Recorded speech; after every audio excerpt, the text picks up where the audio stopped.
MDH ಜನ ಮಸಾಲಾ. ಈಗ ಕಡಲೆ ಇರಲಿ, ಹಲಸಂದೆ ಬೀಜ, ಕಪ್ಪು ಕಡಲೆ ಅಥವಾ ಬಿಳಿ ಕಡಲೆ, ಎಲ್ಲವೂ ಸ್ವಾದಿಷ್ಟವಾಗುತ್ತೆ.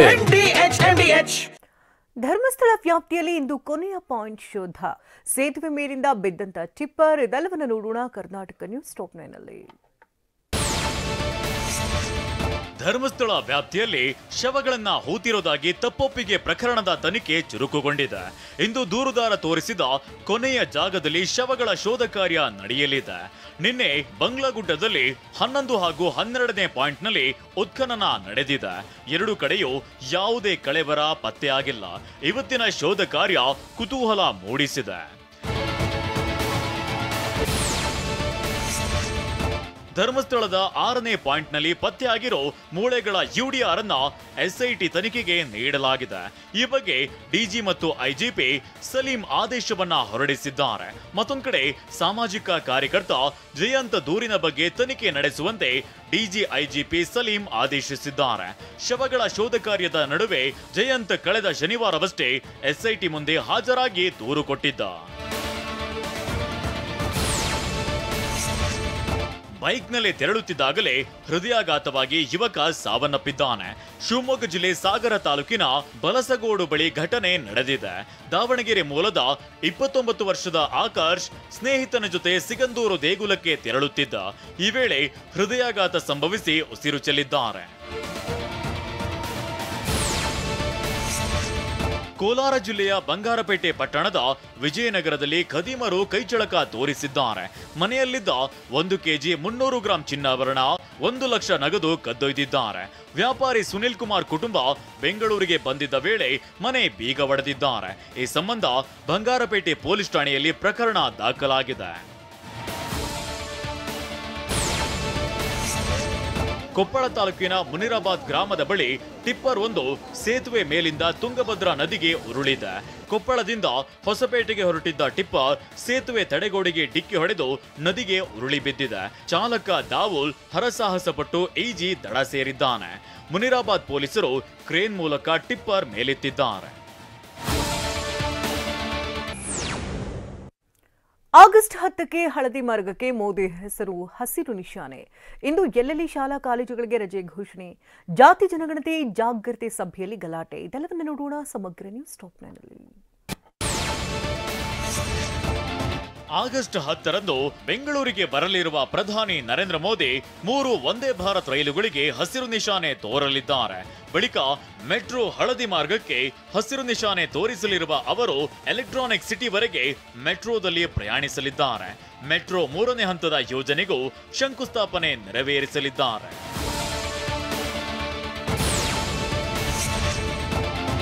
ರಾಜ್ಯದೆಲ್ಲೆಡೆ ಮಳೆಯಾರ್ಭಟ ಮುಂದುವರೆದಿದೆ. ಕೊಡಗು ಜಿಲ್ಲೆಯಲ್ಲಿ ವರುಣಾರ್ಭಟ ನಿಂತಿಲ್ಲ. ಈಗಾಗಲೇ ಜಿಲ್ಲೆಯಲ್ಲಿ ಆರೆಂಜ್ ಅಲರ್ಟ್ ಘೋಷಿಸಲಾಗಿದ್ದು, ಇಂದು ಅಂಗನವಾಡಿ, ಶಾಲಾ ಕಾಲೇಜುಗಳಿಗೆ ರಜೆ ಘೋಷಿಸಲಾಗಿದೆ. ಈ ಬಗ್ಗೆ ಜಿಲ್ಲಾಧಿಕಾರಿ ವೆಂಕಟರಾಜ ಆದೇಶ ಹೊರಡಿಸಿದ್ದಾರೆ.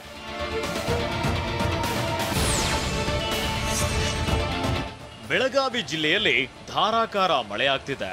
ಬಡೇಕೊಳ್ಳ ಮಠದ ಬಳಿಯ ರಾಷ್ಟ್ರೀಯ ಹೆದ್ದಾರಿ 4ರ ಘಾಟ್ನಲ್ಲಿ ಟ್ರಾಫಿಕ್ ಜಾಮ್ ಉಂಟಾಗಿತ್ತು.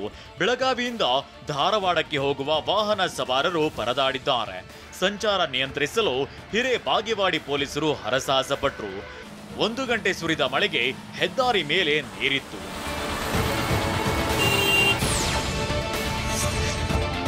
ಬಿಡಿಎ ಕೆಐಎಡಿಬಿಯಿಂದ ಖರ್ಗೆ ಟ್ರಸ್ಟ್ಗೆ ಭೂಮಿ ಹಂಚಿಕೆ ಸಂಬಂಧ ಮಲ್ಲಿಕಾರ್ಜುನ್ ಖರ್ಗೆ ಕುಟುಂಬ ಮತ್ತು ಎಂಬಿ ಪಾಟೀಲ್ ವಿರುದ್ಧ ವಿಜಯ ರಾಘವ ಮರಾಠೆ ಎಂಬುವರು ಲೋಕಾಯುಕ್ತಕ್ಕೆ ಖಾಸಗಿ ದೂರು ಸಲ್ಲಿಸಿದ್ರು.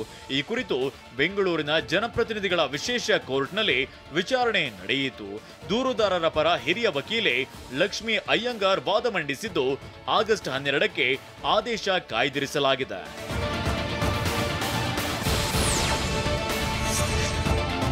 ಹೈಕೋರ್ಟ್ನಲ್ಲಿ ಬೈಕ್ ಟ್ಯಾಕ್ಸಿಗಳಿಗೆ ಅನುಮತಿ ಕೋರಿದ ಮೇಲ್ಮನವಿ ಅರ್ಜಿ ವಿಚಾರಣೆ ನಡೆಯಿತು.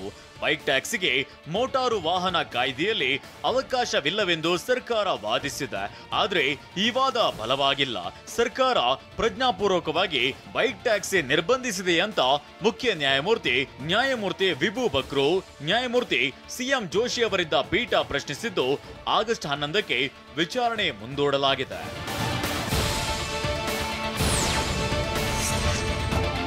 ಕೊಪ್ಪಳದಲ್ಲಿ ತಹಶೀಲ್ದಾರ್ ಕಚೇರಿಯ ಮೇಲ್ಚಾವಣಿ ಕುಸಿತವಾಗಿದೆ.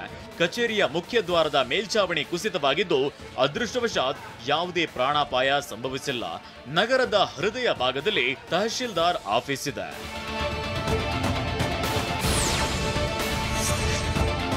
ವಿಧಾನ ಪರಿಷತ್ ಆಗ್ನೇಯ ಪದವೀಧರ ಕ್ಷೇತ್ರದ ಚುನಾವಣೆ ಹಿನ್ನೆಲೆ ದಾವಣಗೆರೆ ಬಿಜೆಪಿ ಮುಖಂಡರ ನಿಯೋಗ ಬೆಂಗಳೂರಿನಲ್ಲಿ ಮಾಜಿ ಸಿಎಂಗಳಾದ ಯಡಿಯೂರಪ್ಪ ಮತ್ತು ಸದಾನಂದ ಗೌಡರನ್ನ ಭೇಟಿಯಾಗಿ ಚರ್ಚಿಸಿದೆ.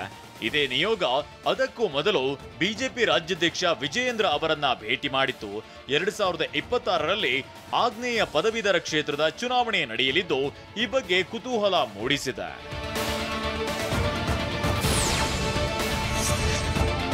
ಗುಂಡ್ಲುಪೇಟೆಯ ಚೌಡಹಳ್ಳಿಯ ಮಠದಿಂದ ನಿಜಲಿಂಗ ಸ್ವಾಮಿಯನ್ನ ಹೊರಹಾಕಿದ್ದು ಅವರಿಗೆ ಎಲ್ಲಾ ರೀತಿಯ ಸಹಕಾರ ನೀಡ್ತೇವೆ ಅಂತ ಗದಗನಲ್ಲಿ ಹರಿಹರ ಪಂಚಮಸಾಲಿ ಪೀಠದ ವಚನಾನಂದ ಶ್ರೀಗಳು ಹೇಳಿದ್ದಾರೆ.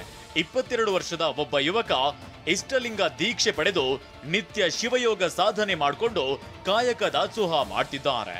ಇವ ನಮ್ಮವ ಎನ್ನಬೇಕು ಅಂತ ಹೇಳಿದ್ದಾರೆ. ವಾಹ್, ಯಾಕೆ ಈಗ ಬಂತ ಸ್ವಾದ? ಖಂಡಿತ ಈಗ ಬಂತು ಅಸಲಿ ಸ್ವಾದ. MDH chunky chaat masala life ಅಲ್ಲಿ ಅಸಲಿ ಸ್ವಾದ ತರುತ್ತೆ. ಅಸಲಿ ಮಸಾಲ, ಎಸ್ ಎಸ್ MDH